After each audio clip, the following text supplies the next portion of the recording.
1914 to 1918, the most terrifying period of human history. Unless you were a medieval peasant, then probably the bubonic plague.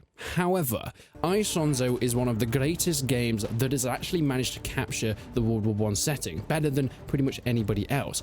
And they've just had some incredible new maps, new weapons expansions, and a roadmap at what's coming in the future for 2025. Oh, man! Oh, get down, son! We are all waiting for the last big update, which is Solstice Part 2. Now, so far all we have is a very blurry image, so we don't actually know what this map is going to be. But we've seen plenty of stuff coming in very, very recently for Isonzo. There is also going to be a new DLC on the horizon, so if you're really looking to pick up any World War I game, this would probably be the one right now. I mean, if we're talking about World War I games, there isn't a plethora of offerings. Battlefield 1 is still fairly healthy, but doesn't offer a very authentic World War I experience. It does, however, offer probably the best Battlefield experience you're ever going to get.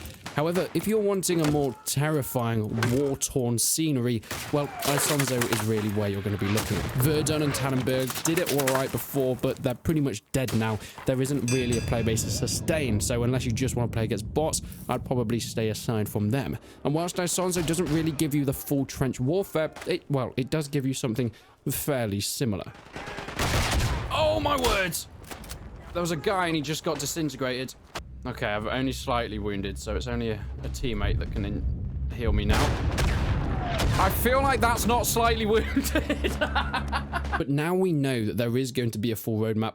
That is incredibly, incredibly exciting. We've actually just had an update that brought back Ascent, which will come back in 2025. This is the game mode where you have to climb up cliffs and try and not get hit by boulders or falling bodies. It is one of the most one-sided game mode I've ever played, but it's kind of cool at the same time. I've never known a game to really do a game mode like this. So the fact that you're able to chuck stuff down from the top or climb up trying to MG or snipers are so deadly in this, it really does cause a lot of frantic gameplay. Now, the map that you can see on screen is one of the more newer maps, and it is incredibly intense. Much like the Isonzo maps, it is absolutely huge, starting from down in the forest, getting all the way up to the ridge lines and the cliff sides, and the defenders sitting in bunkers, and of course exploded trenches. Now, there are so many times that I just had incredibly terrifying moments of trying to storm a small urban area and get inside the houses before the enemy were able to take it back, but we go back and forth in this sort of choke point for a long, long time before we finally manage to take them out. Now, this is what we like to call mustard gas over this direction.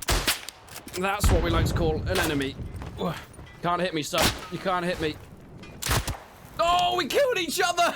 Not just this, but there will be some extra tidbits, like, of course, some anniversary pins with the campaign ended, and I actually think this might be where Isonzo is coming to a close. I think Isonzo has had a really good life. It came out in 2022, and now we still are getting updates and new maps, and the player base is fairly healthy. I wouldn't say it's, you know, the biggest game in the world, but there's still people that love it, and my god, is it one of the most gorgeous games I've ever played. For a small kind of AA studio to make something that looks and sounds this good, also plays this well in a really niche time era, okay, not generally, but in terms of gaming that nobody ever really bothers to go to, I think they've done a fantastic job with it. It has that incredibly authentic World War I atmosphere, and you can see with the players, they have given that feedback to the developers. Each update that comes along adds more positive reviews flooding in. Many players praising the game's attention to detail to history. I don't know why I said that so weirdly. The really immersive environments and the weaponry that is so realistic and authentic to the time. Visually and the sound designs, things like voice lines and artillery blasts. I mean, you have men that will be dying on the floor, and in fact, if you shoot them while they're on the floor, it will actually make them shut up. You can put people out of their misery. It is incredibly brutal, and everything in this is just so deeply atmospheric. Get down, boys!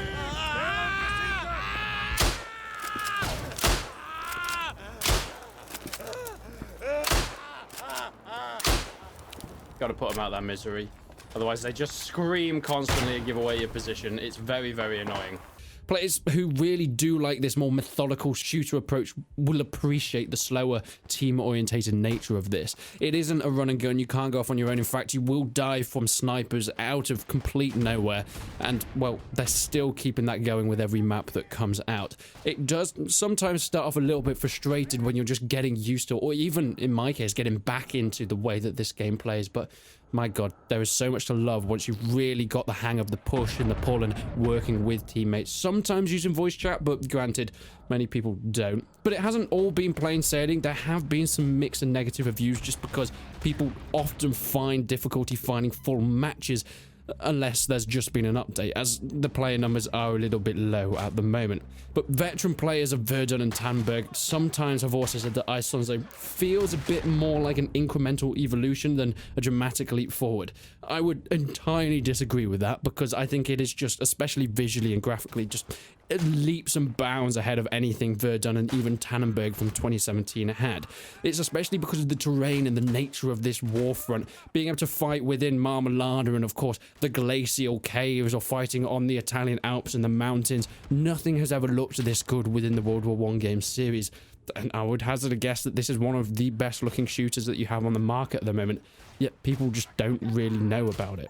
Now, Isonzo did attract a solid initial player base with notable peaks shortly after its launch, but apart from that, as the buzz dies down, we're starting to see a lot of instability in terms of being able to get maps and, well, find servers. Fortunately, now you're able to actually do a lot better, since there have been a few more updates that have come out, and with that, a more stable player base.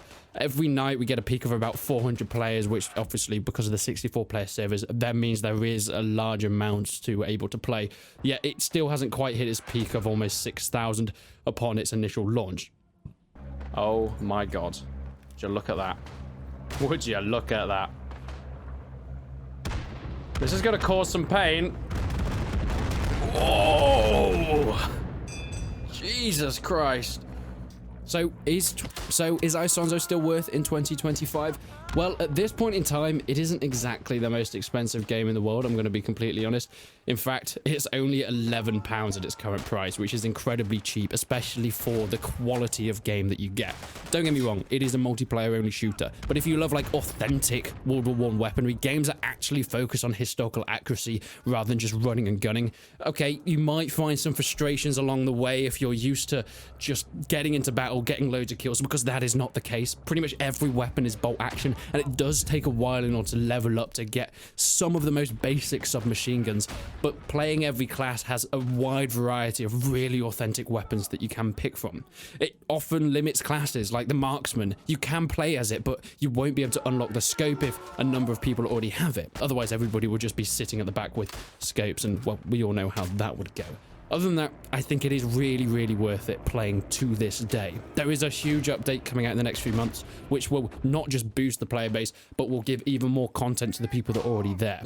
But I think it's probably got maybe a year and a half, 2 years before we see some new feature in terms of the World War I game series, maybe another title, and I cannot wait for that. Because of the step up in graphics from Tannenberg to Isonzo and gameplay, and what we've seen next, well, it can only go to the moon, in my opinion. But let me know what you think. Do you still play Isonzo, and do you think it's still worth picking up in 2025?